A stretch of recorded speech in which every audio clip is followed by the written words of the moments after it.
നമസ്തേ. മാതങ്കി കളരിക്കൽ എന്ന എൻ്റെ യൂട്യൂബ് ചാനലിലേക്ക് ഏവർക്കും സ്വാഗതം.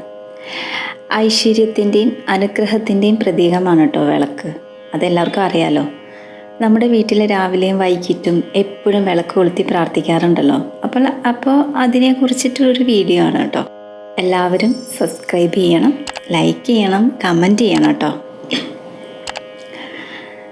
പിന്നെ ഞാൻ കുറേ കണ്ടിട്ടുണ്ട് എല്ലാവരും ഒരു ചടങ്ങ് പോലെ ചെയ്യുന്നത്. അതായത് രാവിലെ വിളക്ക് കൊളുത്തി പ്രാർത്ഥിച്ച് കുറച്ച് നേരം കഴിഞ്ഞ് വിളക്ക് ശാന്തി ചെയ്ത് പിന്നെ വീണ്ടും വൈകിട്ട് വിളക്ക് കൊളുത്തി പ്രാർത്ഥിച്ച് ഒരു കുറച്ച് നേരം അത് കഴിഞ്ഞ് വീണ്ടും അതിനെ ശാന്തി ചെയ്ത് പിന്നെ സീരിയലിന് മുന്നിൽ പോയിരിക്കുന്നത്. അങ്ങനെയൊന്നും ചെയ്യാതെ രാവിലെ വിളക്ക് കൊളുത്തിയാലും വൈകിട്ട് വിളക്ക് കൊളുത്തിയാലും കുറച്ച് നേരം ഭഗവാന്റെ വിളക്കിന് മുന്നിലിരുന്ന് നമ്മൾ നാമം ജപിക്കണം കേട്ടോ. രാവിലെയും നമ്മൾ പ്രാർത്ഥിക്കണം, വൈകിട്ടും പ്രാർത്ഥിക്കണം. അതായത് ഒരു വിളക്കിൻ്റെ അടിഭാഗം ബ്രഹ്മാവിനെയും നടുവിൽ വിഷ്ണു ഭഗവാനെയും മുകളിൽ ശിവഭഗവാനെയും പിന്നെ നാളം ലക്ഷ്മി ദേവി, പ്രകാശം സരസ്വതി, ചൂട് പാർവതി ദേവി, അങ്ങനെയാണ് കേട്ടോ. അപ്പോൾ വിളക്കിൽ എല്ലാവരെയും സാന്നിധ്യമുണ്ട്. അപ്പോൾ നമ്മളെപ്പോഴും വിളക്ക് കൊളുത്തുമ്പോൾ നന്നായിട്ട് പ്രാർത്ഥിക്കണം. സർവമംഗള മംഗല്യേ ശിവേ സർവാർത്ഥ സാധികേ ശരണ്യേ ത്രയംബകേ ഗൗരി നാരായണി നമോസ്തുതേ. രാവിലെ വിളക്ക് കൊളുത്തുമ്പോൾ ഇത് ചൊല്ലിയിട്ട് വിളക്ക് കൊളുത്തിയാൽ ഏറ്റവും നല്ലതാണ് കേട്ടോ. പിന്നെ വിളക്ക് എപ്പോഴും വൃത്തിയായി കഴുകി തുടച്ച് മഞ്ഞളും കുങ്കുമം ചന്ദനം ഇതൊക്കെ ഇട്ട ശേഷം ആദ്യം തിരിയിടാൻ പാടില്ല കേട്ടോ. എണ്ണയോ നെയ്യോ ഒഴിച്ച ശേഷം പിന്നെ തിരിയിട്ടിട്ട് വിളക്ക് കൊളുത്തണം.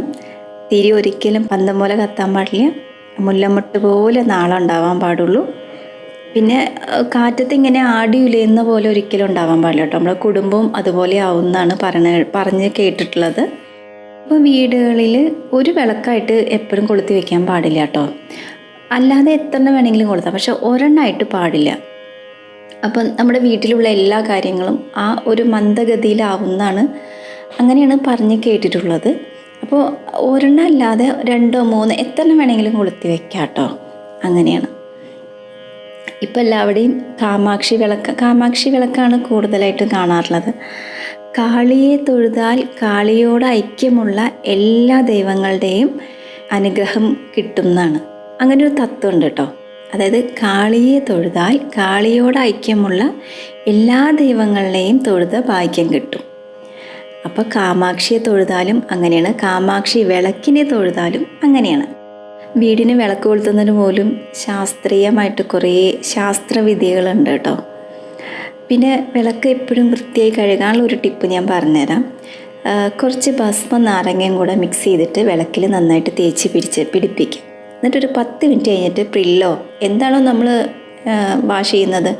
ഡിഷ് വാഷ് ചെയ്യുന്നത് അതിട്ടിട്ട് വിളക്ക് കഴുകി കഴിഞ്ഞാൽ മിന്നിത്തിളങ്ങും കേട്ടോ വിളക്ക്. എന്നിട്ട് ചന്ദനം കുങ്കുമം മഞ്ഞളൊക്കെ ഇട്ടിട്ട് വിളക്ക് കൊളുത്തി കഴിഞ്ഞാൽ ആ വിളക്കിനൊരു ഐശ്വര്യമാണ്, ആ വീടിനൊരു ഐശ്വര്യമാണ്. നമ്മളെന്നും എന്താ പറയുക, എത്ര ഭക്തി ഇല്ലാത്തവർ പോലും തൊഴുതുന്നാണ് പറയുക. അത്രയും ഒരു ഐശ്വര്യമാണ് കേട്ടോ. അപ്പോൾ ഇനിയെങ്കിലും വിളക്ക് കൊളുത്തുമ്പോൾ നമ്മൾ അതിൻ്റെ എല്ലാ മഹത്വം അറിഞ്ഞിട്ട് വിളക്ക് കൊളുത്തുക. ഒരു ചടങ്ങ് പോലെ ചെയ്യാതെ ആത്മാർത്ഥമായിട്ട് പ്രാർത്ഥിച്ചിട്ട് വിളക്ക് കൊളുത്തണം കേട്ടോ. ഒരു ചടങ്ങിന് മാത്രം ചെയ്യരുത്. കഴിയുന്നതും വൈകുന്നേരങ്ങളിൽ സന്ധ്യാസമയത്ത് ഒരു കുറച്ച് നേരമെങ്കിലും നാമം ചൊല്ലി ശീലിക്കുക. അതേപോലെ രാവിലെ കേട്ടോ.